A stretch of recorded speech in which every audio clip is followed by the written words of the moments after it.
हरे कृष्णा। तो ये तीन गुण जो है, तो भगवत गीता में करीबन 300-400 श्लोक ऐसे हैं जिसमें गुणों का उल्लेख आया है। बहुत सारे अध्याय हैं, बहुत सारे श्लोक हैं। तो उसमें इन तीनों गुणों का उल्लेख आया है। जैसे दूसरे अध्याय में भगवान बोलते त्रैगुण्य विषया वेदा निस्त्रैगुण्यो भवार्जुन, है ना। ऐसे हर इसमें तीसरे अध्याय में प्रकृति क्रियमाणानि गुणै कर्माणि सर्वशा। तो गुण क्या है? ये गुण शुरू से लेकर भगवान बोल रहे हैं, ये प्रकृति के गुण, ये प्रकृति के गुण, है ना, तुम्हें बांधे रखते हैं। हर अध्याय में देखिए तो कुछ ना कुछ उसका उल्लेख है। तो अब इन गुणों के बारे में हम विस्तार से जानेंगे इस अध्याय में, 14वें अध्याय में। तो ये प्रकृति के गुण है क्या, हमको कैसे बांधते हैं, कहाँ से उत्पन्न होते हैं, उन गुणों का परिणाम क्या होता है, हमारा गंतव्य क्या निश्चित हो जाता है इन गुणों के प्रभाव से। सारी बातें इस अध्याय में बहुत सुंदरता से भगवान बताएंगे। तो बहुत अच्छा अध्याय है। तो चलिए मैं शेयर करती हूँ। हरे कृष्ण। 13वें अध्याय का छोटा सा एक सारांश देख लेते हैं, ज्यादा समय तो नहीं देंगे। तो 13वें अध्याय में हमने देखा था प्रकृति, पुरुष और चेतना। तो उसमें अर्जुन के प्रश्न है कि क्षेत्र क्या है, क्षेत्रज्ञ क्या है, ज्ञान क्या है, ज्ञेय क्या है ना, पुरुष क्या है, प्रकृति क्या है, ऐसे 6 प्रश्न हैं। और भगवान उनका विस्तार से उत्तर देते हैं। बेसिकली क्षेत्र क्या है? हमारा शरीर। क्षेत्रज्ञ कौन? जो शरीर को जानता है, इस क्षेत्र को जानने वाले वो क्षेत्रज्ञ। फिर ऐसे क्षेत्रज्ञ कितने हैं? 2 है। कौन? हम आत्मा और एक परमात्मा। और परमात्मा की विशेषता ये है कि वे तो सभी के शरीरों को जानते हैं। हाँ, आत्मा तो केवल अपने ही शरीर को जानती है, अपने ही कपड़ों को जानती है ना। लेकिन परमात्मा ऐसे है कि ये सारे ही शरीरों को जानते हैं। तो ये हुआ क्षेत्र और क्षेत्रज्ञ के बारे में। और फिर आगे बताया है कि प्रकृति क्या है। तो प्रकृति ऐसी है जो हमको बंधन में बांधने वाली है, कैद खाना समझ लीजिए, है ना। तो हम हैं सब लोग जेल में, और प्रकृति हमको बांधते रखती है। और इन गुणों के प्रभाव से हम इसी प्रकृति में रहते हुए, इसी प्रकृति का भोग करते हुए अलग अलग योनियों में आते जाते रहते, कभी सद योनि कभी असद योनि, है ना। सद असद योनि जन्मसु, है ना। तो इस प्रकार से कभी अच्छी योनि में जाते हैं, देवताओं का सा शरीर भी प्राप्त करते हैं, तो कभी कुछ पशुओं का भी शरीर प्राप्त करते हैं। बहुत भाग्य से मनुष्य का जन्म मिला है अभी। तो इस प्रकार से प्रकृति हमको नचाती रहती है। हम्म। और फिर भगवान बोलते हैं कि मैं तो सभी के हृदय में आसीन हूँ, और करता क्या हूँ? उपदृष्टा अनुमंता च, भर्ता भोक्ता महेश्वर। तो इस प्रकार से मैं सबके हृदय में आसीन हूँ, और मैं सभी चीजों का साक्षी हूँ। साक्षी के रूप में मैं काम करता हूँ। तो केवल हमारे कामों के साक्षी नहीं है भगवान, हमारे विचारों के भी साक्षी है। इसलिए विचार भी विचार पूर्वक आना चाहिए हमारे मन में, बराबर ना। हम्म। तो विचार भी हमारे अच्छे रहना चाहिए, ये भी बहुत महत्वपूर्ण बात है। तो उपद्रष्टा अनुमंता च, अनुमंता क्या? अप्रूवल देने वाला, है ना। जो आपके इच्छाओं को, आपके कर्मों को अप्रूवल देता है, वो अप्रूवल का भी रोल वो अदा करते हैं। इस प्रकार से बहुत अच्छी बातें भगवान ने बताई। फिर आत्मा कैसे, और परमात्मा का बहुत अच्छा वर्णन किया है कि सर्वेंद्रिय गुणाभासम सर्वेंद्रिय विवर्जितम, यानी उनका स्वरूप ऐसा है कि यद्यपि वे सर्व सभी इंद्रियों के स्वामी हैं, फिर भी वे इंद्रियों से रहित है। वो सब इतने दूर रहते हैं, फिर भी वो बहुत निकट है ना। ऐसे बहुत विरोध वाली बातें, विरोधाभास वाली बातें हमने 13वें अध्याय में देखी। तो वो समझने के लिए थोड़ा सा हमको इसका अभ्यास करना चाहिए ना। तो इस प्रकार से भगवान का स्वरूप हमने देखा, अंदर भी है बाहर भी है। हाँ, और मतलब फिर भी सबसे दूर है। इस प्रकार से बहुत सारी विरोधाभास वाली बातें भी हमने देखी थी ना। और इस प्रकार से ये प्रकृति, पुरुष और चेतना का हमने अध्याय देखा था। अभी चलिए मैं शेयर करती हूँ 14वां अध्याय।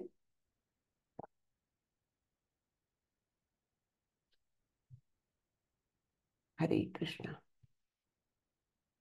तो अंतिम श्लोक कौन सा था, हम ये करते।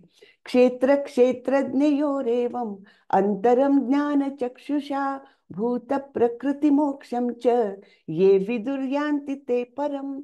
तो अंत में भगवान ने बताया था, जो लोग ज्ञान के चक्षुओं से शरीर तथा शरीर के ज्ञाता के अंतर को देखते हैं और भवबंधन से मुक्ति की विधि को भी जानते हैं, उन्हें परम लक्ष्य प्राप्त होता है। हम्म। तो ये कितना महत्वपूर्ण अध्याय था, है ना। तो ज्ञान के चक्षु, इसलिए इस ज्ञान की आवश्यकता है, क्योंकि इस ज्ञान के बिना हम इस अंतर को नहीं समझ सकेंगे कि क्षेत्र क्या है, जो केवल आवरण मात्र है। इसका उल्लेख हुआ है दूसरे अध्याय में, वासांसी जीर्णानि यथा विहाय, है ना। दूसरे ही अध्याय में भगवान ने उल्लेख हुआ किया है, लेकिन यहाँ पर 13वें अध्याय में ज्यादा विस्तार से उसको बताया है। और इस प्रकार भव बंधन की मुक्ति हमने देखी थे 8 से लेकर 12 तक के श्लोक में। भव बंधन से मुक्ति, उसमें एक महत्वपूर्ण पॉइंट कौन सा था कि जन्म मृत्यु जरा व्याधि दुख दोषानुदर्शनम, कि ये जो भौतिक जगत है, ये 4 वास्तविक समस्याओं से हमेशा ग्रसित रहने वाला है, हमेशा ग्रसित रहा था।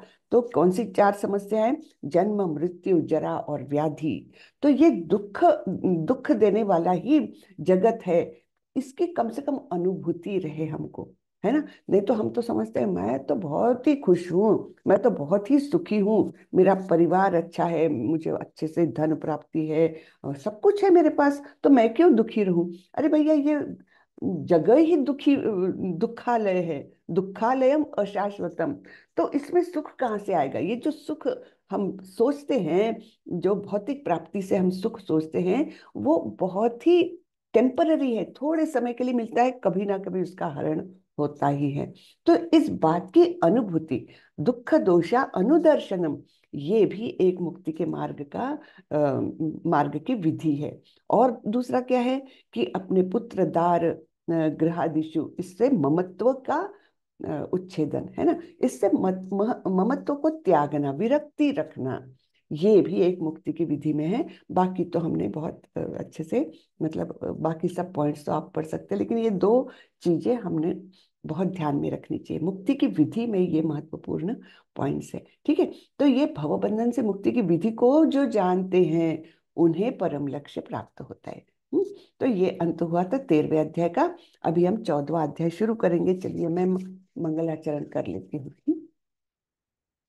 ओम नमो भगवते वासुदेवाय। ओम नमो भगवते वासुदेवाय। ओम नमो भगवते वासुदेवाय। ओम अज्ञानतिमिरान्धस्य ज्ञानाञ्जनशलाकया चक्षुरुन्मीलितं येन तस्मै श्रीगुरवे नमः। श्रीचैतन्यमनोभीष्टं स्थापितं येन भूतले स्वयं रूपः कदा मह्यं ददाति स्वपदान्तिकं।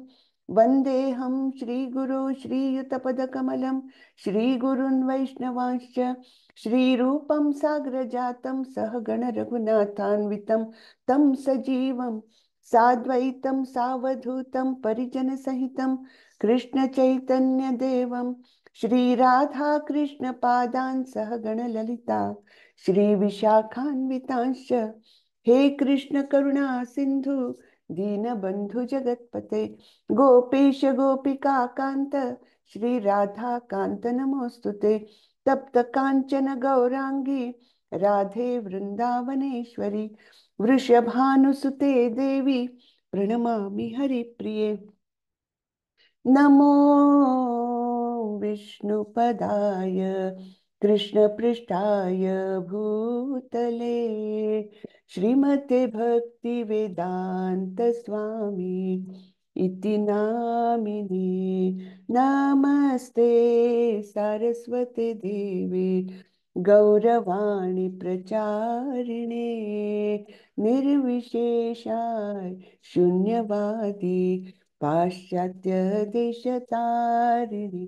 जय श्री कृष्ण चैतन्य प्रभो नित्यानंदा श्री अद्वैत गदाधर श्रीवासादि गौरभक्तवृन्दा हरे कृष्णा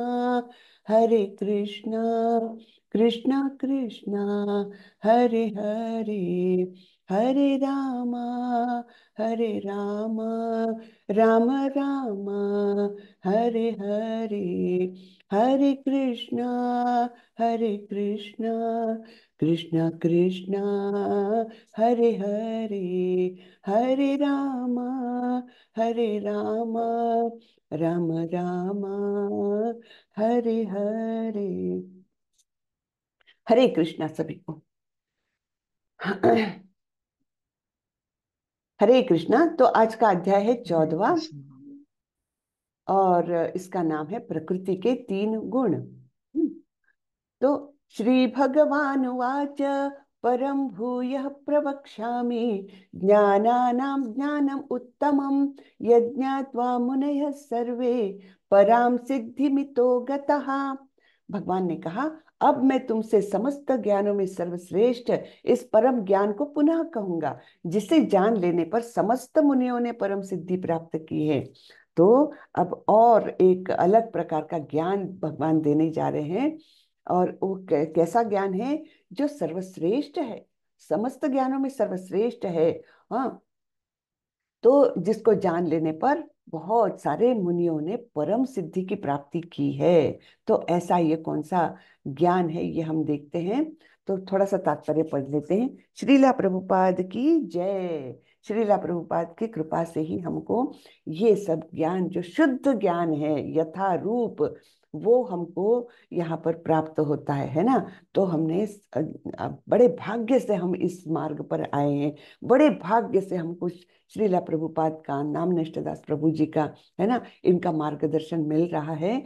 तो हमने उस भाग्य की अवहेलना नहीं करनी चाहिए, है ना। जीवन है तब तक इस मार्ग को बिल्कुल नहीं छोड़ना है। और प्रगति करते करते धीरे धीरे ही सही, धीरे धीरे ही सही। ऐसा नहीं है कि एकदम से हम बहुत प्रगति कर लेंगे, धीरे धीरे ही सही, लेकिन निश्चय पूर्वक, दृढ़ता पूर्वक इस मार्ग पर हमको चलते रहना है ना।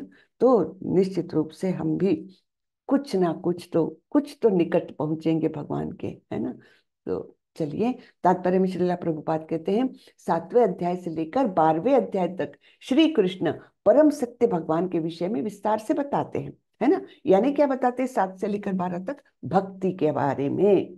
7 से लेकर 12 तक के अध्याय है भक्ति योग प्रधान, तो उसमें भक्ति का वर्णन हमने देखा है। अब भगवान स्वयं अर्जुन को और आगे ज्ञान दे रहे हैं। यदि कोई इस अध्याय को दार्शनिक चिंतन द्वारा भली भांति समझ ले तो उसे भक्ति का ज्ञान हो जाएगा। तो देखिए, ज्ञान भी हमको कहाँ ले जाने वाला है? भक्ति की ओर।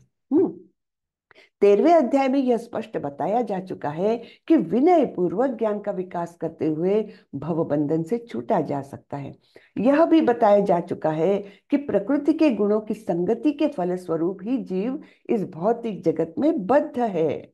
तो हमने वहां पर देखा था कि किस प्रकार प्रकृति के गुण हमको नचाते हैं, और हम प्रकृति के बंधन में आकर उसी में जीवन बिता के और सद या असद योनियों को प्राप्त करते रहते हैं, फिर से यहीं पर आते हैं। यानी इससे बाहर जाने का रास्ता हमको नहीं मिल पाता जब तक हमको भक्ति का मार्ग ना मिले, है ना। तो जीव इस भौतिक जगत में बद्ध है। अब इस अध्याय में भगवान स्वयं बताते हैं कि वे प्रकृति के गुण कौन कौन से हैं, वे किस प्रकार क्रिया करते हैं, किस तरह बांधते हैं और किस प्रकार मोक्ष भी प्रदान करते हैं। इस अध्याय में जिस ज्ञान का प्रकाश किया गया है उसे अन्य पूर्ववर्ती अध्याय में दिए गए ज्ञान से श्रेष्ठ बताया गया है। इस ज्ञान को प्राप्त करके अनेक मुनियों ने सिद्धि प्राप्त की और वे वैकुंठ लोक के भागी हुए। अब भगवान उसी ज्ञान को और अच्छे ढंग से बताने जा रहे हैं। यह ज्ञान अभी तक बताए गए समस्त ज्ञान योग से कहीं अधिक श्रेष्ठ है और इसे जान लेने पर अनेक लोगों को सिद्धि प्राप्त हुई है। अतः यह आशा की जाती है कि जो भी इस अध्याय को समझेगा उसे सिद्धि प्राप्त होगी। देखिए, इतना महत्वपूर्ण है। क्या अपेक्षा कर रहे हैं प्रभुपाद जी? कि जो भी इस अध्याय को समझेगा उसे सिद्धि प्राप्त होगी। इदं ज्ञानम् उपाश्रित्य मम साधर्म्यमागतः सर्गेऽपि नोपजायन्ते प्रलयेन व्यथन्ति च। इस ज्ञान में स्थिर होकर मनुष्य मेरी जैसी दिव्य प्रकृति अर्थात स्वभाव को प्राप्त कर सकता है। इस प्रकार स्थित हो जाने पर वह न तो सृष्टि के समय उत्पन्न होता है और न प्रलय के समय विचलित होता है। तो अभी यहाँ पर हमको एक दो बातें समझनी है कि भगवान के जैसे दिव्य प्रकृति ये कैसे पॉसिबल है। हाँ, तो भगवान तो स्वयं बताते हैं 15वें अध्याय में, अगले ही कल के ही अध्याय में भगवान बताएंगे कि सारे ही जीव मेरे ही शाश्वत अंश है। भगवान बताएंगे कि ममैवांशो जीवलोके जीवभूता सनातना। हाँ, तो ये सारे जीव जो भी है भौतिक जगत में है और इवन आध्यात्मिक जगत में है, सारे जीव मेरे ही अंश है। अब आध्यात्मिक जगत में कौन लोग रहते हैं? जो नित्य मुक्त है। हम लोग नित्य बद्ध है। हाँ, क्योंकि हम बंधे हुए हैं, बंधन में है, जेल में है। लेकिन बहुत सारे जीव हैं जो नित्य मुक्त है। उनके बारे में भी उल्लेख अगले अध्याय में आने वाला है।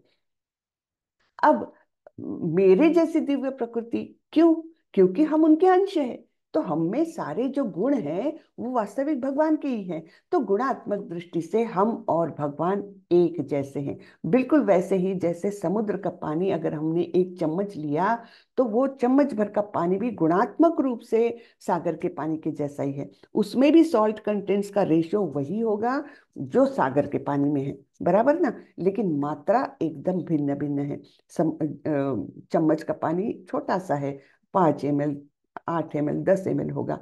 लेकिन समुद्र का पानी तो अनगिनत मात्रा में है। बिल्कुल वैसे ही यद्यपि हम गुणात्मक दृष्टि से भगवान के जैसे ही है, लेकिन हमारी आत्मा जो है वो अणु आत्मा है और भगवान विभू आत्मा है ना। तो जैसे एक तुलना, बिल्कुल अच्छी तुलना वो बताई है प्रभुपाद जी ने कि चम्मच भर पानी, गिलास भर पानी और समुद्र का पानी, तो वैसा ही अस्तित्व है हमारा और भगवान का। ठीक है। तो इस प्रकार यानी दिव्य प्रकृति में यानी गुणात्मक रूप से हम भगवान के जैसे ही है और भगवान के नित्य सेवक है। ये हमारी जो संवैधानिक जो सिचुएशन है, स्थिति है, उसको जो समझ लेता है तो वह न तो सृष्टि के समय उत्पन्न होता है और न प्रलय के समय विचलित होता है। यानी क्या होता है? यानी ये प्रलय और सृजन तो ये तो भौतिक जगत में चलता ही रहेगा। हमने देखा है कि किस प्रकार ब्रह्मा जी का जब दिन होता है तो वे सृष्टि का सृजन करते हैं, ब्रह्मा जी की रात होती है तब वे प्रलय करते। तो ये भौतिक जगत के अंदर की बात है। उसके बाद एक महाप्रलय भी होता है जो महाविष्णु के द्वारा किया जाता है। महाविष्णु जब अपना श्वास बाहर छोड़ते हैं उनकी इच्छा के अनुसार, ये भी नहीं है कल्प कंपल्शन उनको कि हाँ इतने समय के बाद उनको श्वास लेना ही पड़ता है, नहीं है उनको। हमको है कंपल्शन। हम ज्यादा से ज्यादा कितनी देर श्वास रोक के बैठ सकते? बहुत कम समय के लिए, है ना। लेकिन महाविष्णु के लिए तो वो भी बंधन नहीं है। उनकी इच्छा जब होती है तब वे श्वास बाहर छोड़ते हैं। उनके रंध्रों से भी हवा निकलती है और उससे अनगिनत ब्रह्मांड की निर्मित होती है। और जब उनकी इच्छा होती है, कोई टाइम टेबल नहीं, जब उनकी इच्छा होती है तब वे श्वास को अंदर लेते हैं, सारे ब्रह्मांड उनके अंदर समा जाते हैं। ठीक है। ये सब किसके लिए होता है? ये सब कुछ भौतिक जगत के लिए होता है। लेकिन आध्यात्मिक जगत को इससे कोई फर्क नहीं पड़ता। आध्यात्मिक जगत में कोई विचलन नहीं होता कि अरे प्रलय हो रहा है या महाप्रलय हो रहा है, कुछ नहीं। वो एकदम स्टेबल ऐसा जगत है। तो इसलिए हम ये यहाँ पर जो बताया है कि ये दिव्य प्रकृति प्राप्त होने के बाद जहाँ हम स्टेबल हो गए तब हम आध्यात्मिक जगत में जाते हैं जहाँ न सृजन का प्रश्न है और ना प्रलय का प्रश्न है। ठीक है ना। तो इस प्रकार से हम विचलित नहीं होते। तो भगवत धाम जाने का ये अभी हमको जानकारी मिलने वाली है। हाँ। तो इस प्रकार से ये विचलित नहीं होते, ना सृष्टि के समय ना प्रलय के समय। मम यो निर्महद् ब्रह्म तस्मिन् गर्भं दधाम्यहं संभवः सर्वभूतानां ततो भवति भारत। हे भरत पुत्र, ब्रह्म नामक समग्री भौतिक ब्रह्म नामक समग्र भौतिक वस्तु जन्म का स्तोत्र है। और मैं इसी ब्रह्म को गर्भस्थ करता हूँ, जिससे समस्त जीवों का जन्म संभव है। अब ब्रह्म शब्द जो आया है, ब्रह्म का उपयोग तीन जगह पर होता है। ब्रह्म यानी आत्मा को भी कहा जाता है, हाँ, ब्रह्म यानी प्रकृति को भी कहा जाता है, और ब्रह्म ब्रह्मा जी को भी कहा जाता है।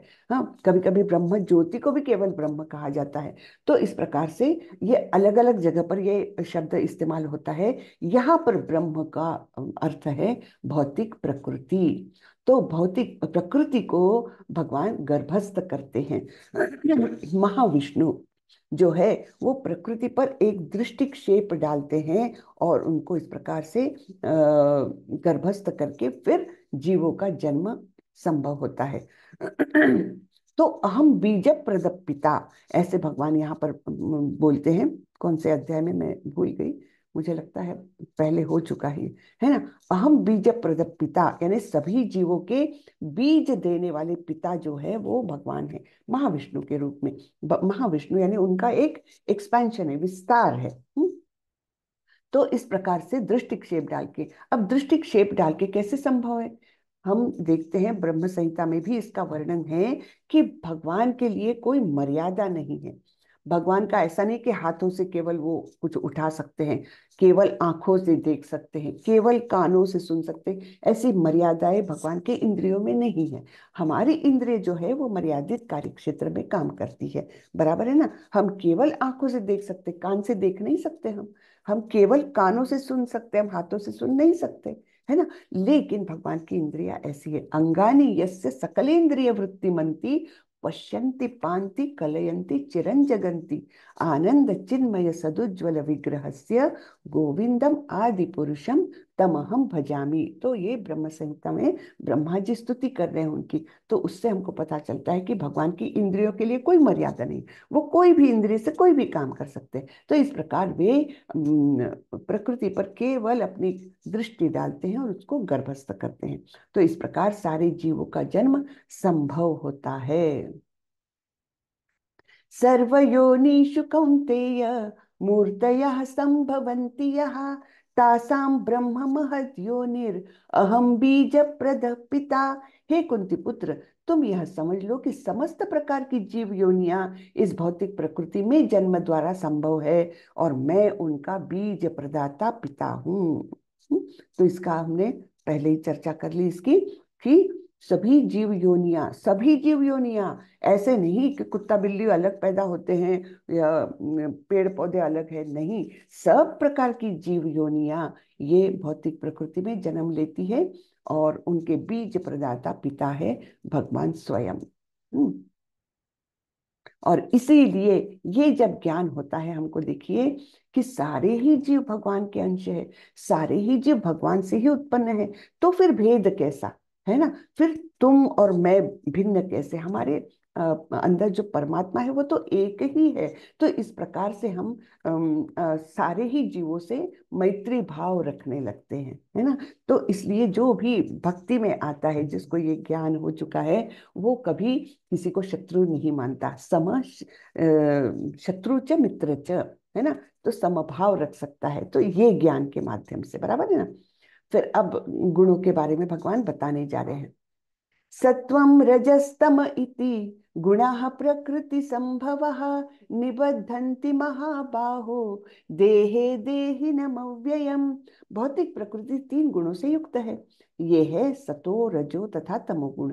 हे महाबाहु अर्जुन, जब शाश्वत जीव प्रकृति के संसर्ग में आता है तो वह इन गुणों से बंध जाता है। तो जैसे ही शाश्वत जीव, अविनाशी जीव है हम सभी, है ना।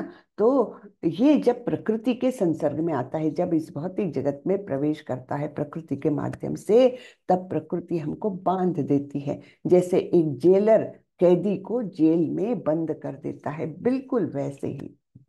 तो इस प्रकार से हम बद्ध जीव कहलाते हैं, क्योंकि हम बंधे हुए हैं। तो इस प्रकार से हम इस जेल में बंद हो जाते हैं, जिसके रक्षक कौन है, दुर्गा माँ। दुर्गा यानी क्या, जो दुर्ग का रक्षण करती है वो दुर्गा। तो दुर्ग क्या है, ये भौतिक जगत यानी जेल, है ना।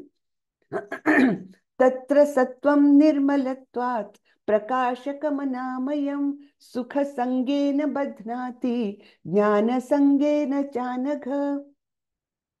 हे निष्पाप, सतोगुण अन्य गुणों की अपेक्षा अधिक शुद्ध होने के कारण प्रकाश प्रदान करने वाला और मनुष्य को सारे पाप कर्मों से मुक्त करने वाला है। जो लोग इस गुण में स्थित है वे सुख तथा ज्ञान के भाव से बंध जाते हैं। हम्म। तो बंधन तो सतोगुण में भी है। यद्यपि सतोगुण सर्वश्रेष्ठ है तीन गुणों में, फिर भी बंधन तो है ही।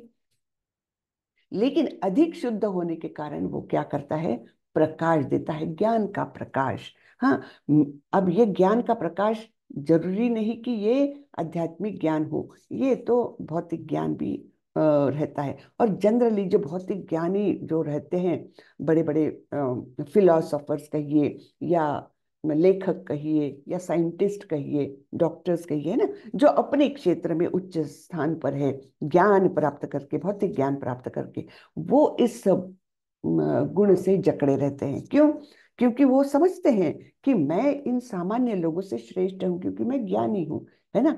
मेरे पास ये ज्ञान है कि मैं किसी को ट्रीट कर सकता हूँ, किसी को बीमारी से मुक्त कर सकता हूँ, या मैं साइंटिस्ट हूँ तो मैं कुछ साइंस का इन्वेंशन कर सकता हूँ। तो वो अपने को दूसरे लोगों से श्रेष्ठ मानते हैं, सुखी मानते हैं, है ना। और सुख और ज्ञान यही भाव है जो उनको बांध के रखते हैं, बराबर ना। वो हम्म। तो इस प्रकार ये सत्व गुण है जो प्रकाश तो देता है, ज्ञान तो देता है, लेकिन उसी से बांधता भी है। और तो और इस ज्ञान में होता क्या है, वो अपने सारे पाप कर्मों से मुक्त होते हैं, क्योंकि उनको मालूम है कि पाप करना ये उसकी रिएक्शन हमको भोगनी पड़ेगी। यानी साइंस के ही टर्मिनोलॉजी में वो ये जानते हैं कि every action has an equal and opposite reaction. जो साइंस वाले हैं वो लोग जानते हैं कि ये तो सिद्धांत है ज्ञान का, कि जो भी एक्शन करोगे उसका उसी अनुपात में आपको रिएक्शन सहन करना पड़ेगा। तो इसलिए ऐसे लोग क्या होता है, धीरे धीरे पाप कर्मों से मुक्त हो जाते हैं, है ना। और फिर बंधे रहते हैं ज्ञान और सुख के भाव से। रजो रागात्मकं विद्धि तृष्णा संग समुद्भवम तन्निबध्नाति कौन्तेय कर्म संगेन देहिनम। हे कुंती पुत्र, रजोगुण की उत्पत्ति असीम आकांक्षाओं तथा तृष्णाओं से होती है, और इसी के कारण से यह देहधारी जीव सकाम कर्मों से बंध जाता है। तो रजोगुण कहाँ से उत्पन्न हो रहा है? असीम आकांक्षाओं से। इच्छाएं बहुत रहती है, मुझे ये प्राप्त करना है, मुझे वो पोजीशन प्राप्त करनी है, मुझे इतना धन कमाना है ना, मुझे मेरे बच्चे को फॉरेन पढ़ाई के लिए भेजना है। असीम इच्छाएं, उन इच्छाओं की कोई मर्यादा नहीं। हाँ, और इसी के कारण फिर वो क्या करते हैं, बहुत काम करते जाते हैं। मुझे बड़ा घर बनाना है तो भैया धन प्राप्ति तो करनी पड़ेगी, धन प्राप्ति करने के लिए काम तो बहुत करना पड़ेगा। इस प्रकार से वे सकाम कर्मों से बंध जाते हैं। फिर तीसरा, तमोगुण। हाँ। तमस्त्वम अज्ञानजम विद्धि। तमस्त्वम अज्ञानजम विद्धि, ये संधि हुई है यहाँ पर, है ना। तमस्त्वम ज्ञानजम विद्धि जो कहा है, लेकिन तू यहाँ पर है अज्ञानजम विद्धि। मोहनम सर्वदेहिनाम प्रमादालस्य निद्राभिस तन्निबध्नाति भारत। तो हे भरतपुत्र, तुम जान लो कि अज्ञान से उत्पन्न तमोगुण समस्त देहधारी जीवों का मोह है। इस गुण के प्रतिफल पागलपन अर्थात प्रमाद, अपराध, हाँ, आलस तथा नींद है, जो बद्ध जीव को बांधते हैं। तो ये उत्पन्न हो रहा है अज्ञान से। हम्म। और ये तमोगुण समस्त देहधारी जीवों का मोह है, भ्रमित कर देती है, देता है ये तमोगुण, मति को भ्रमित कर देता है। और इसके कारण उत्पन्न क्या हो रहा है? पागलपन, अपराधी वृत्तियां, फिर आलस और नींद, है ना। ऐसे लोग पड़े रहते हैं, अरे जाने दो ना, आज का काम कल करेंगे, हाँ, आज करे सो काल कर, काल करे सो परसों, अब जल्दी क्या है भाई, जीना है बरसों। ऐसे करके वो अपना काम आज का कल पर, कल का परसों पर टालते जाते हैं, आलसी होते हैं और बहुत सोते हैं, आवश्यकता से बहुत अधिक सोते हैं, है ना। तो ये सब है जो उनको बांधे रखते हैं। सत्वं सुखे संजयति रजः कर्मणि भारत, ज्ञानमावृत्य तु तमः प्रमादे संजयत्युत। हे भरत पुत्र, सतोगुण मनुष्य को सुख से बांधता है, रजोगुण सकाम कर्म से बांधता है, और तमोगुण मनुष्य के ज्ञान को ढक कर उसे पागलपन से बांधता है। तो ये कौन से बंधन है, ये यहाँ पर स्पष्ट होता है। सतोगुण सुख के भाव से ही बंधा है, और रजोगुण सकाम कर्म से मुझे ये करना है, ये प्राप्त करना, बस इसके अलावा वो कुछ नहीं सोचते। और तमोगुण, और तो और रजोगुणी लोग अपने को बहुत श्रेष्ठ भी समझते हैं, क्योंकि देखो मैं कितना कर्मठ हूँ, मैं कितना काम कर रहा हूँ। लेकिन ये नहीं समझते कि ये सब सकाम कर्म उनको इसी भौतिक जगत में, इसी जेल में बांधे रख रहे हैं। और तमोगुण वालों को तो क्या है कि ज्ञान पूर्णतः ढका हुआ है उनका भ्रम से। हाँ, तो अज्ञान से उत्पन्न ऐसा ये तमोगुण पागलपन से उनको बांधे रखता है। रजस्तमश्चाभिभूय सत्वं भवति भारत, रजः सत्वं तमश्चैव तमः सत्वं रजस्तथा। हे भरत पुत्र, कभी कभी सत्वगुण रजोगुण तथा तमोगुण को परास्त करके प्रधान बनता है, तो कभी रजोगुण सतो तथा तमोगुण को परास्त कर देता है, और कभी ऐसा होता है कि तमोगुण सतो तथा रजोगुण को परास्त कर देता है। इस प्रकार श्रेष्ठता के लिए निरंतर स्पर्धा चलती रहती है। हम्म तो ऐसा नहीं होता कि कोई व्यक्ति पूर्णतः 100% सतोगुण में है, उसको रजोगुण और तमोगुण छू ही नहीं रहे। ये बहुत ही रेयर होता है। जब वो बिल्कुल भक्ति के मार्ग पर उच्च स्तर पर पहुंचने वाला है, तब होता है वो कि रज और तमोगुण बिल्कुल निकल जाते हैं। लेकिन सामान्यतः आप और मेरे जैसे लोग ये तीनों गुणों का मिश्रण पाले हुए हैं। तो जैसे हम देखते हैं, सवेरे सवेरे हमको बड़े अच्छे विचार आते हैं। हाँ, सवेरे सवेरे हमको भगवत गीता सुनने की भी इच्छा होती है, तो अब भगवान को प्रणाम भी करते हैं। जैसे ऐसे दिन आगे बढ़ता है, 10 एक बज जाते हैं, तो हम पूरे रजोगुण के प्रभाव में आ जाते हैं। है ना, मुझे ये करना है, मुझे वो करना है, ऐसा ये लेना है, वो लेना है, रजोगुण के प्रभाव में आते हैं। और शाम ढलते ढलते हम तमोगुण के प्रभाव में आते हैं। शाम को देखिए चिड़चिड़ापन होता है, उदासी होती है ना। और बहुत सारे लोग इस समय का दुरुपयोग कुछ ना कुछ नशा बोलिए या कुछ ऐसे गलत व्यवहार करने में उस समय को गवाते हैं। यानी क्या, तमोगुण के प्रभाव में आ गए। यानी एक ही व्यक्ति दिन भर में तीनों गुणों के प्रभाव में आता है। तो इस प्रकार से ये रस्सी खींच जो है ना, टग ऑफ वॉर, ये चलता ही रहता है अपने अंदर। हाँ, और ये हमारा काम है कि हम कौन से गुण को ज्यादा महत्व देते हैं, उस गुण को का संगोपन करने की इच्छा रखते हैं, वो हम पर डिपेंड करता है। कि नहीं, मुझे सतोगुण में ही स्थित रहना है, तो रजोगुण को और तमोगुण को जैसे ही वो विचार आते हैं, तो हम उनको निग्लेक्ट करते हैं। जैसे हम अगर 2 3 पौधे लगाएं, तो कौन सा पौधा अच्छा पुष्ट हो जाएगा, जिसको हम अच्छे से पानी देते हैं, खाद देते हैं, उसकी देखभाल करते हैं, है ना, वो पौधा ज्यादा पुष्ट होगा। वैसे ही कौन से विचार हमारे स्ट्रांग हो गए, जिन विचारों को हम खाद पानी देते हैं, अर्थात उनका संरक्षण करते हैं, उन विचारों के प्रति हम ज्यादा आकृष्ट रहेंगे, तो वो विचार प्रबल होंगे हमारे। और इस प्रकार से अगर हम सतोगुणी विचारों को प्राबल्य देते हैं, तो धीरे धीरे रजोगुण और तमोगुण कमजोर होते जाएंगे। बराबर है ना। तो ये टग ऑफ वॉर यानी ये रस्सी खींच जो है, श्रेष्ठता के लिए निरंतर स्पर्धा इन तीनों गुणों में होते रहती है। सर्वद्वारेषु देहेऽस्मिन् प्रकाश उपजायते, ज्ञानं यदा तदा विद्याद् विवृद्धं सत्त्वमित्युत। सतोगुण की अभिव्यक्ति को तभी अनुभव किया जा सकता है जब शरीर के सारे द्वार ज्ञान के प्रकाश से प्रकाशित होते हैं। तो सत्वगुण बेसिकली करता क्या है, जब हम सत्वगुण में स्थित होते हैं, तो धीरे धीरे हमारा शरीर जो है ये एक प्रकार से स्वास्थ्य प्राप्त करता है। हाँ, तो सभी द्वार, कौन से द्वार है, 9 द्वार है, 9 द्वार है हमारे शरीर के। तो ये 9 द्वार अपने अपने काम सुचारू रूप से करने लगते हैं। अर्थात ये नहीं कि बुढ़ापे में आप सोचे मैं सत्वगुण में स्थित हूँ तो मेरा तो शरीर ऐसा रहना चाहिए, नहीं। वो नैसर्गिक प्रक्रिया तो होती रहेगी, जो क्षय होने की, इंद्रियों के क्षय होने की प्रक्रिया। लेकिन उसमें भी जो सत्वगुण में स्थित है, वो अपने मतलब स्वास्थ्य का वो अपने रक्षण करता है। तो ये अभिव्यक्ति है उसकी, प्रकाशित है, ज्ञान के प्रकाश से प्रकाशित है सभी द्वार। हाँ, तो ये सतोगुण की अभिव्यक्ति है। फिर रजोगुण में क्या होता है? लोभ, प्रवृत्तिरारंभ, कर्मणाम शम स्पृहा, रजस्येतानि जायन्ते विवृद्धे भरतर्षभ। हे भरतवंशियों में प्रमुख, जब रजोगुण में वृद्धि हो जाती है तो अत्याधिक आसक्ति, सकाम कर्म, गहन उद्यम तथा अनियंत्रित इच्छा एवं लालसा के लक्षण प्रकट होते हैं।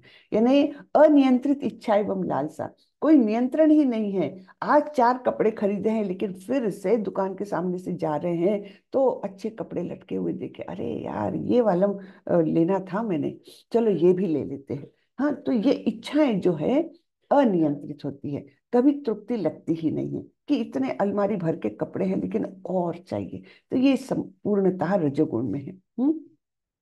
अत्यधिक आसक्ति, हाँ, कोई वस्तु, मेरा घर, मेरा परिवार, इनके प्रति अत्यधिक आसक्ति रहती है ना। और सकाम कर्म, कुछ प्राप्त होए तब कर्म करेंगे, ऐसे वैसे नहीं कर्म करेंगे, है ना। क्या प्राप्ति हो रही है इससे, तब मैं ये करूं। और गहन उद्यम, बहुत काम करते हैं वो लोग, गधा मेहनत, प्रभुपाद जी यही शब्द इस्तेमाल करते हैं, गधा मेहनत। गधे को भी तो पता नहीं रहता कितना काम करता है वो। हाँ, बहुत काम करता है और मिलता क्या है उनको इन रिटर्न में? गधों को शाम को थोड़ी सी घास मिल जाती है। लेकिन उसको, गधे को ये नहीं पता कि घास तो वैसे ही अवेलेबल है भगवान की सृष्टि में, तो वो काम नहीं करेगा तब भी भगवान तो उसको पालेंगे। लेकिन ये अपने आप को गहन उद्यम में रखते हैं, गधा मेहनत करते हैं और अपने आप को बहुत श्रेष्ठ समझते हैं कि देखा मैं कैसा मेहनती हूँ, है ना। तो ये सब रजोगुण के लक्षण हैं। अप्रकाशो प्रवृत्तिश्च प्रमादो मोह एव च तमस्येतानि जायन्ते विवृद्धे कुरु नंदन। जब तमोगुण में वृद्धि हो जाती है तो हे कुरुपुत्र, अंधेरा, जड़ता, प्रमत्तता तथा मोह का प्राकट्य होता है। अंधेरा यानी अज्ञान, जड़ता यानी आलस्य, है ना, प्रमत्तता यानी आपराधिक भावना, और मोह यानी भ्रमित होना कि सही क्या है गलत क्या है, इसका बिल्कुल भी निर्णय न कर पाना, ये मोह का प्राकट्य है ना। यदा सत्वे प्रवृद्धे तु प्रलयम याति देहभृत तदोत्तम विदान लोकान अमलान प्रतिपद्यते। जब कोई सतोगुण में मरता है तो उसे महर्षियों के विशुद्ध उच्चतर लोकों की प्राप्ति होती है। अब यहाँ पर भगवान बता रहे हैं कि गंतव्य क्या है, कौन से गुण में मृत्यु होता है तो क्या प्राप्ति होती है। तो सतोगुण तो उच्च लोकों में जाते हैं, ये लोग सतोगुण में मरने वाले उच्च लोकों में, महर्षियों के विशुद्ध उच्चतर लोकों में जाते हैं। और रजोगुणियों का क्या होता है? रजसी प्रलयं गत्वा कर्म संगीषु जायते तथा प्रलीनस्तमसि मूढ़ योनिषु जायते। जब कोई रजोगुण में मरता है तो वह सकाम कर्मियों के बीच में जन्म ग्रहण करता है। सकाम कर्मी कहाँ है? इसी भूरलोक में, अर्थात वे लोग पृथ्वी पर ही रह जाते हैं, मर्त्य लोक में ही रह जाते हैं। और जब कोई तमोगुण में मरता है तो वह पशु योनि में जन्म धारण करता है। तो जो आपराधिक प्रवृत्ति के, आलसी और बहुत नींद के प्रभाव में रहने वाले, प्रमत्तता करने वाले, अपराध करने वाले जो है, उनको पशु योनि धारण करनी पड़ती है। तो कितना भयंकर है ये। फिर से पशु योनि में जाए तो फिर कितने पता नहीं कितने जन्मों के बाद नेचुरल इवोल्यूशन से मनुष्य योनि तक आएगा वो व्यक्ति, वो जीव, है ना। तो ये सबसे बड़ा भय होता है कि मनुष्य जन्म में एक बार मिलने के बाद फिर से निम्न योनि में जाना, ये सबसे बड़ा भय हमको रहना चाहिए, है ना। तो कम से कम हम सतोगुण में तो जिए। हम्म यानी वो बिल्कुल मिनिमम वो है रिक्वायरमेंट कि कम से कम सत्वगुण में हम जिए, तो धीरे धीरे उच्च लोकों में जाएंगे, फिर वहां से हम प्रगति कर सकते हैं आध्यात्मिक जगत में जाने की भी। लेकिन फिर भी देखिए, जो उच्च लोक है ना, वहां पर इंद्रिय तृप्ति के साधन भी बहुत है, तो वहां पर इतनी अच्छी भक्ति नहीं हो सकती जितनी इस धरती पर हो सकती है। इसलिए एक्चुअली देवता लोग भी तरसते हैं कि कब हमको पृथ्वी पर मनुष्य जन्म मिलेगा। हाँ, तो ये भाग्य की बात है कि हम इस धरती पर है जहां से हम डायरेक्टली आध्यात्मिक जगत में जा सकते हैं, और मनुष्य जन्म है, और तो और भारत में जन्म है। तो चैतन्य महाप्रभु बोल के गए हैं, भारत भूमि ते मनुष्य जन्म है ले यार, जन्म सार्थक करी करी परोपकार। तो ये बात कि हम मनुष्य योनि में है, भारत में है, ये परम भाग्य की बात है। जन्म को सार्थक करना है। जन्म को सार्थक कब करेंगे? जब हम भगवत धाम जाएंगे इस जन्म के बाद। हाँ, तब हमारा जन्म सार्थक हुआ। और तो और जन्म सार्थक करी करी परोपकार। और केवल अकेले अकेले जाने के बारे में नहीं सोचना चाहिए, लोगों को ये ज्ञान देना चाहिए, लोगों को ये बातें बतानी चाहिए कि किस किस प्रकार से भक्ति के माध्यम से, कृष्ण की भक्ति के माध्यम से हम इस भौतिक जगत को पार कर सकते हैं। तो जन्म सार्थक करी करी परोपकार, दूसरों पर भी ये उपकार करना चाहिए, ये आदेश है चैतन्य महाप्रभु का। हम्म। तो जितनी भी मात्रा में हो, दूसरों को भी ये बातें बताना चाहिए। अब हम क्या कर सकते हैं कि कम से कम हम अपने परिवार को, मित्र जनों को ये बातें बता सकते हैं कि भाई ये इतने सिंपल वे में आप घर में बैठ करके भगवत गीता का ज्ञान प्राप्त कर सकते हैं ऑनलाइन क्लासेस के माध्यम से। इतनी बात तो हम बता ही सकते हैं, है ना? यही परोपकार होगा दूसरों पर, कि आप कम से कम उनको रास्ता बता सकते कि ये रास्ते पर जाओ, अच्छा रास्ता है।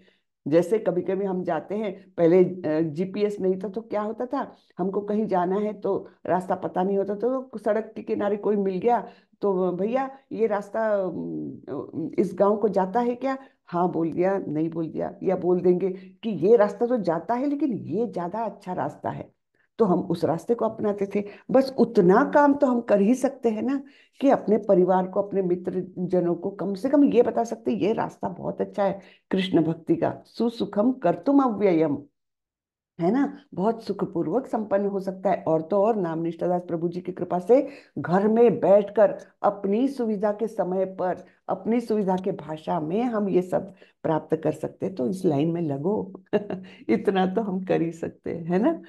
तो चलिए, तो मैं कहाँ पर थी, देखिए कहाँ से कहाँ चली गई मैं। तो सतोगुण का ये बताया है कि हाँ, तो ये हम सतोगुण, रजोगुण और तमोगुण की ये कर रहे हैं कि फल क्या है। तो रजोगुण में संपन्न कर्म का फल दुख होता है, और तमोगुण में किए गए कर्म मूर्खता के प्रतिफलित होते हैं। हम्म। तो ये तीन गुणों का ये अम, परिणाम हम देखें। सत्वात् संजायते ज्ञानम, रजसो लोभ एव च, प्रमाद मोहो तमसो भवतो ज्ञानमेव च। सत्वगुण से वास्तविक ज्ञान उत्पन्न होता है, रजोगुण से लोभ उत्पन्न होता है, और तमोगुण से अज्ञान, प्रमाद और मोह उत्पन्न होते हैं। तो ये सबके, वो सब क्या देते हैं हमको, क्या उत्पन्न होता है, ये हमको बताया है। ऊर्ध्वं गच्छन्ति सत्त्वस्था, मध्ये तिष्ठन्ति राजसः, जघन्यगुणवृत्तिस्था, अधो गच्छन्ति तामसः। सत्वगुणी व्यक्ति क्रमशः उच्च लोकों को ऊपर जाते हैं, रजोगुणी इसी पृथ्वी लोक में रह जाते हैं, और जो अत्यंत गर्हित तमोगुण में स्थित है वे नीचे नरक लोकों को जाते हैं।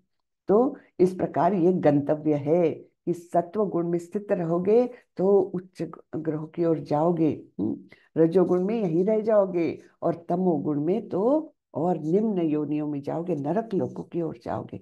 और नरक लोगों का जो वर्णन है ना, वो भागवतम के पंचम स्कंद के अंतिम चैप्टर में आता है। पांचवा स्कंद और अंतिम अध्याय जो है, उसमें नरक लोक में किस प्रकार से यातनाएं दी जाती है जीव को, वो वर्णन है, बहुत ही भयंकर वर्णन है। तो वो वर्णन जरूर पढ़ना चाहिए, हमने कम से कम हम सावधान हो जाते हैं। अरे बाप रे, ये सब मिलने वाला है हमको। बाकी तो हमको सब कपोल कल्पित लगता है, लेकिन भागवतम तो व्यास मुनि द्वारा रचित है ना? अमल पुराण कहा गया है उसको। तो ऐसे पुराण में दी गई बातें तो पूर्ण शब्दशः सच ही होती है। तो आप उसको पढ़िए, फिर हम कैसे घबराते हैं देखिए कि भैया मेरे से गलत काम न हो जाए क्योंकि गलती से भी गलत काम हो जाता है तब भी उसका परिणाम भुगतना पड़ता है।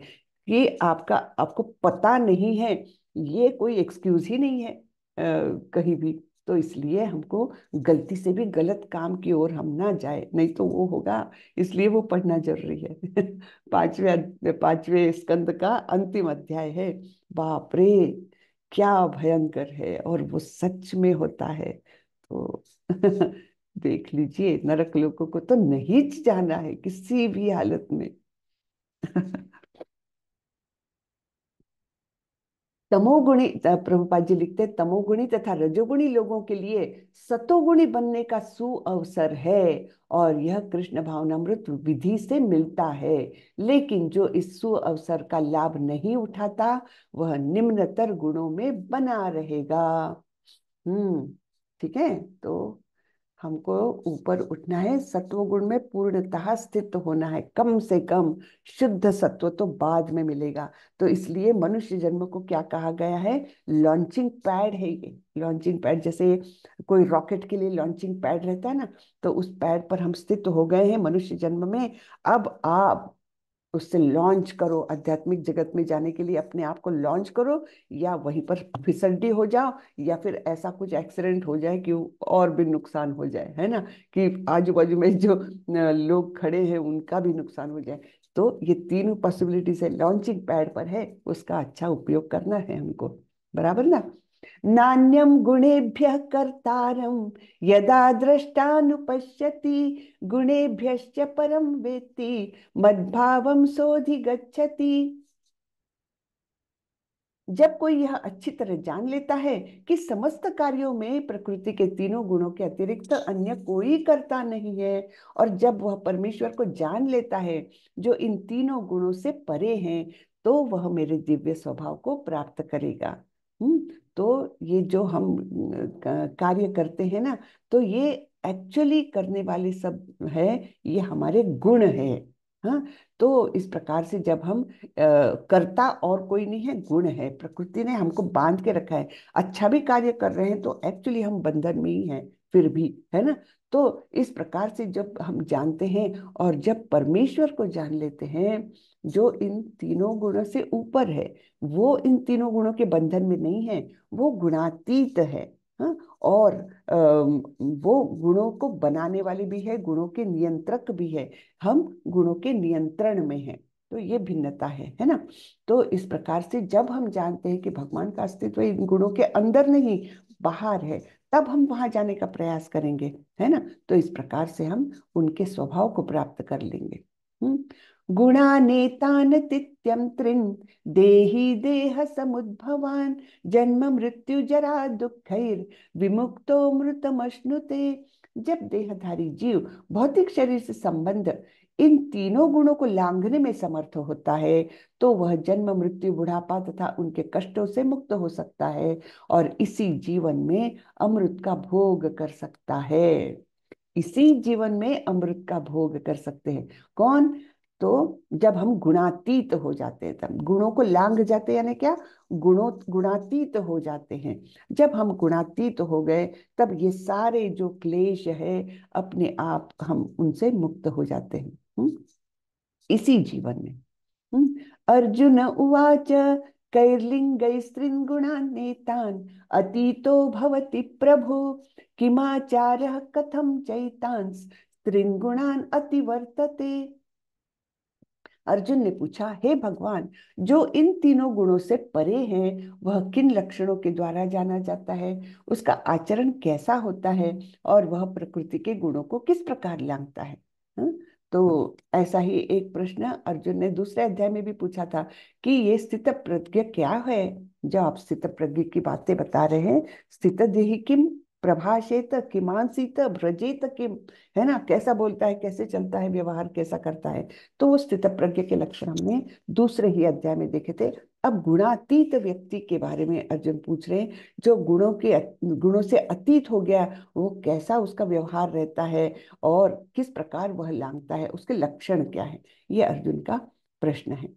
श्री भगवानुवाच प्रकाशं च प्रवृत्तिं च मोहमेव च पाण्डव न द्वेष्टि सम्प्रवृत्तानि न निवृत्तानि काङ्क्षति उदासीनवदासीनो गुणैर्यो न विचाल्यते गुणा वर्तन्त इत्येवं योऽवतिष्ठति नेङ्गते समदुःखसुखं स्वस्थं समलोष्टाश्मकाञ्चन तुल्य प्रिया प्रियो धीरस तुल्य निंदात्म संस्तुति। सॉरी,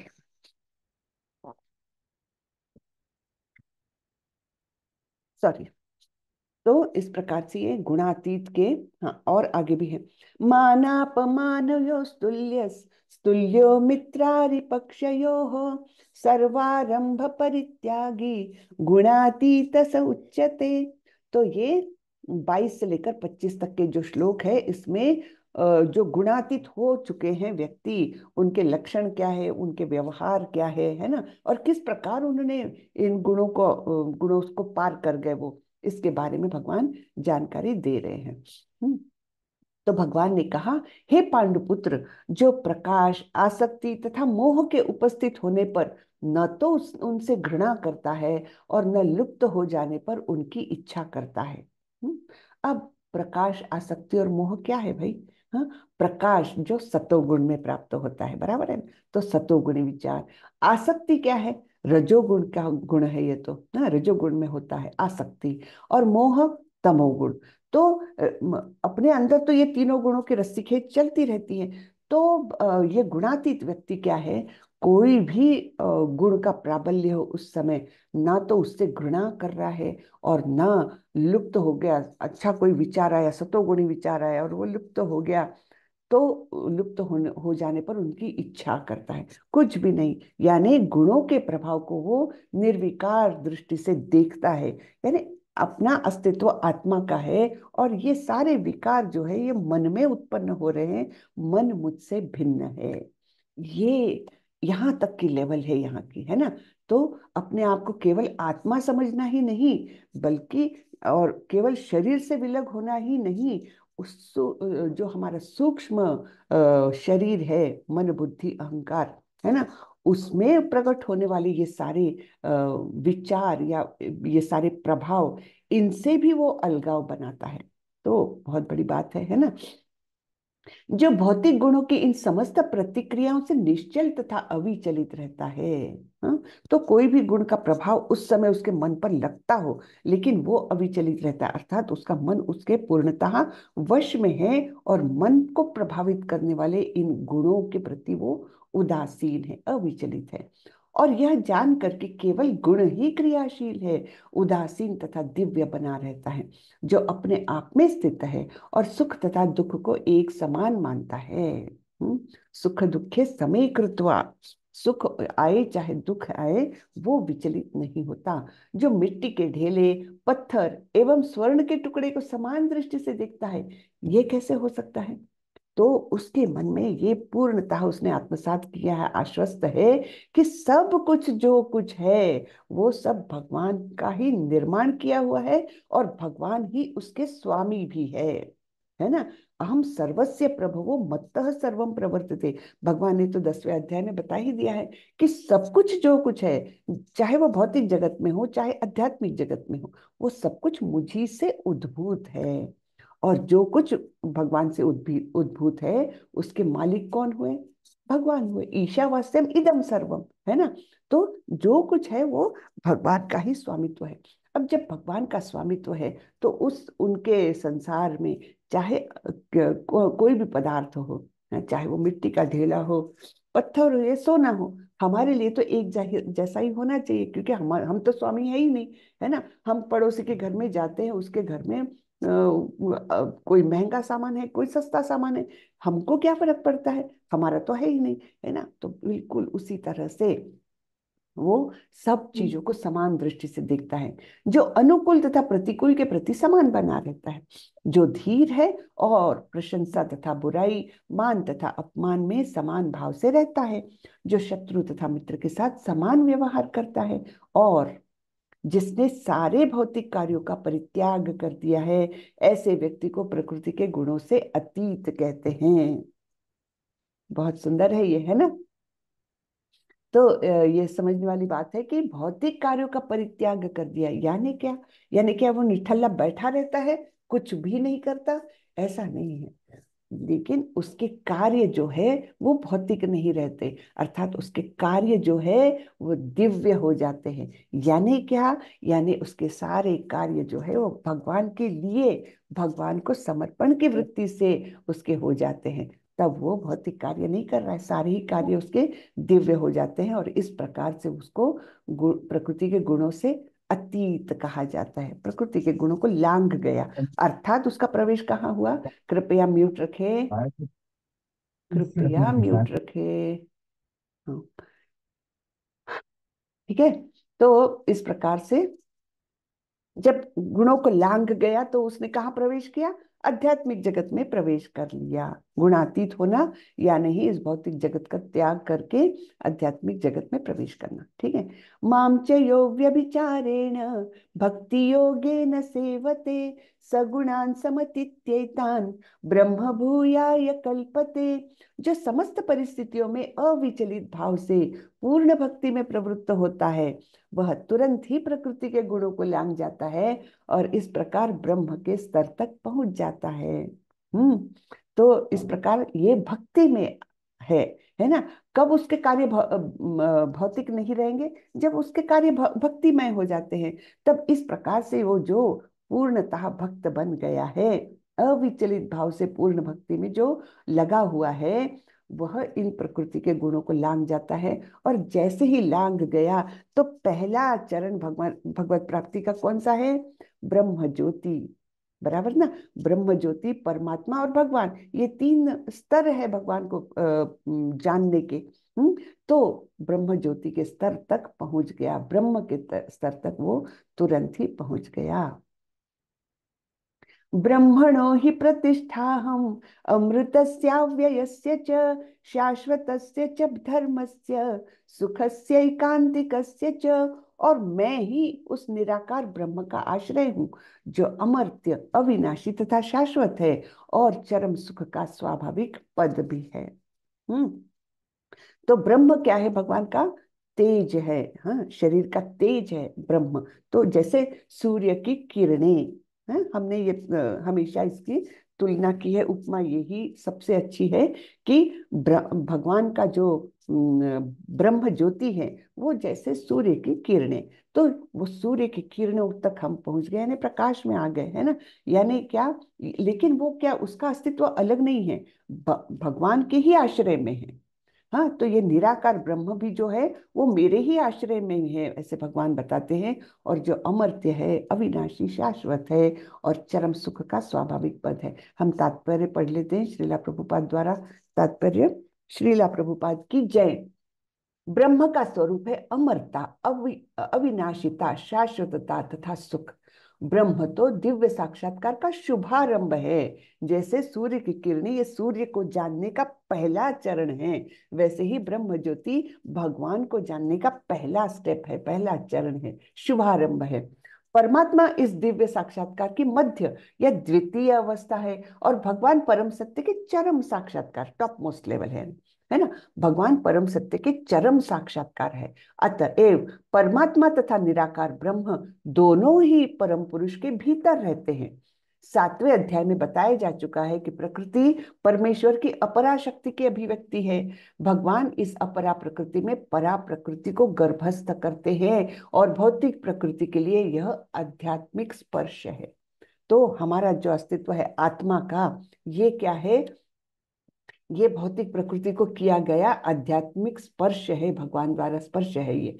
जब इस प्रकृति द्वारा बद्ध जीव आध्यात्मिक ज्ञान का अनुशीलन करना प्रारंभ करता है, तो वह इस भौतिक जगत के पद से ऊपर उठने लगता है और क्रमशः परमेश्वर के ब्रह्म बोध तक उठ जाता है। बहुत अच्छे से एक्सप्लेन करते हैं प्रभुपाद जी, है ना। तो ब्रह्मबोध की प्राप्ति आत्म साक्षात्कार की दिशा में प्रथम अवस्था है। इस अवस्था में ब्रह्मभूत व्यक्ति भौतिक पद को पार कर जाता है, लेकिन वह ब्रह्म साक्षात्कार में पूर्णता प्राप्त नहीं कर पाता, है ना।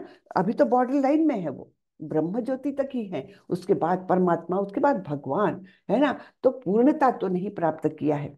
यदि वह चाहे तो इस ब्रह्म पद पर बना रह सकता है और धीरे धीरे परमात्मा के साक्षात्कार को और फिर भगवान के साक्षात्कार को प्राप्त कर सकता है। वैदिक साहित्य में इसके उदाहरण भरे पड़े हैं। चारु कुमार पहले निराकार ब्रह्म में स्थित थे, लेकिन क्रमशः वे भक्ति पद तक उठ गए। जो व्यक्ति निराकार ब्रह्म पद से ऊपर नहीं उठ पाता, उसके लिए नीचे गिरने का डर बना रहता है। तो ये भी एकदम पूर्णतः भगवत प्राप्ति तो है नहीं, ये पहला चरण है ब्रह्म ज्योति का। तो वहां से अगर आगे प्रगति नहीं की तो नीचे गिरने का डर बना रहता है। श्रीमद् भागवतम में कहा गया है कि भले ही कोई निराकार ब्रह्म की अवस्था को प्राप्त कर ले, किंतु इससे ऊपर उठे बिना तथा परम पुरुष के विषय में सूचना प्राप्त किए बिना उसकी बुद्धि विमल नहीं हो पाती, यानी उसकी बुद्धि शुद्ध नहीं हो पाती। अतएव ब्रह्म पद तक उठ जाने के बाद भी यदि भगवान की भक्ति नहीं की जाती तो नीचे गिरने का भय बना रहता है। ठीक है, चलिए। तो इस प्रकार ये हमारा अंतिम श्लोक था। हरे कृष्णा। कितना सुंदर लिखा है प्रभुपाद जी ने, है ना। आप लोगों को भी अच्छा लगता है ना। हरे कृष्णा, कोई बोले। हरे कृष्णा। हरे कृष्णा। तो माता जी प्रणाम। ये जो प्रभुपाद जी का एक्सप्लेनेशन है ना, उसमें क्लियरिटी बहुत है। बहुत बहुत अच्छे से। हाँ। बहुत अच्छे से। तो आप लोग भी पढ़िए इसको, तात्पर्य को। एक बार में समझ नहीं आता, बहुत बार पढ़ना पड़ता है, लेकिन पढ़िए तब वो पूरा हम आत्मसात कर सकते हैं। इसलिए तो मैं पढ़ती हूँ कि आप लोगों को उसमें रुचि आए, नहीं तो फिर मैं ही बोलूँ तो कुछ नहीं। प्रभुपाद जी का संदेश जो है वो वैसा के वैसा पढ़ने से थोड़ा हमारे मन में अधिक क्लैरिटी आ जाती है। हरे कृष्णा। हरे कृष्णा। हरे कृष्णा माता जी, सादर प्रणाम, धन्यवाद माता जी। धन्यवाद माता जी। क्यों धन्यवाद दे हरे रहे। कृष्णा माता जी, इतना अच्छा ज्ञान दे रहे हो सुबह सुबह, और क्या। चौमासे में वो भी भगवत गीता सुना रहे हो। हरे सिर्फ कृष्णा। पढ़ने से सेवा हरे में ही कृष्ण माता समझिए। जी, सिर्फ पढ़ने से ज्ञान नहीं आता माता जी, जब आप समझाते हो तभी हमें ज्ञान आता है। जी जी। हरे कृष्णा। तो चलिए, किसी का अगर कोई प्रश्न नहीं हो तो हम खत्म करते हैं। मुझे लगता है कोई प्रश्न नहीं है किसी का। चलिए, कोई बात नहीं। सब लोग क्विज कर रहे हैं ना। और सब हरे लोग, कृष्ण जी। हाँ, और सब लोग माला नियमित कर रहे हैं कि नहीं कर रहे हैं। सब लोग जी करिए कृपा करके भक्ति का पहला। माला करते हैं हम। बहुत अच्छे भाविश प्रभु, कितनी माला कर रहे हैं। हम सुबह में एक टाइम हम 108 माला करते हैं हम। 108 तो मणि है, यानी माला हाँ, 108 मनी है। तो एक माला करते हैं यानी आप, है ना। हाँ, बहुत एक माला करते हैं। ठीक ठीक, ओके। धीरे धीरे बढ़ाइए और, हाँ। बहुत हाँ। अच्छे प्रभु, बहुत अच्छे। तो हरे चलिए। कृष्ण। हरे कृष्ण जी प्रभु। माता जी, मेरा पत्नी का एक प्रश्न है। जी वो जानना चाहती है कि आज तो वो तीज व्रत है, वो जी, करना चाह रही है, बट आपसे आज्ञा लेना चाह रही है कि वो तीज करे या ना करे। कर सकते हैं ना, क्यों नहीं कर सकते। कर अच्छा सकते अच्छा। हैं, हाँ। जैसी जिसकी श्रद्धा। देखिए, हमारा ये मार्ग ऐसा है, जो कुछ पहले से कर रहे हैं उसको कंटिन्यू करें आप। हाँ, कुछ भी तोड़ना नहीं है, जोड़ना है कृष्ण को। ये पहला प्रिंसिपल है हमारे नाम निष्ठादास प्रभु जी का। कुछ भी तोड़िए मत, कुछ भी छोड़िए मत, कृष्ण को जोड़िए, फिर धीरे धीरे कृष्ण ही अपना प्रभाव दिखाएंगे। जी। ठीक है, तो जोड़िए, अभी तो कृष्ण को जोड़िए, सब कुछ आप जैसे करते हैं वो करते रहिए, कोई उसमें दिक्कत नहीं। लेकिन क्या है, हमने ना कृष्ण का स्थान समझना चाहिए, वो भगवत गीता के माध्यम से हमको समझता है ना। और तब फिर धीरे धीरे इन कर्म कांडों से हमारी रुचि हटने लगती है, वो होता है। लेकिन अभी आप मत करिए वो सब कुछ। आप अभी केवल कृष्ण को जोड़िए। हाँ, केवल हरे कृष्ण जी महामंत्र पढ़िए, बोलिए अच्छे से, सुनिए उसको, बस। फिर कृष्णा आगे आगे आप लोगों को और प्रकाश देंगे, मतलब जैसे हम सबको प्रकाश देते हैं, ज्ञान देते हैं, और फिर धीरे धीरे हमें चेंजेस आते हैं। अभी से एकदम एब्रप्टली मत करिए कुछ भी चेंज। जैसे कर रहे हैं उस वैसे ही करिए।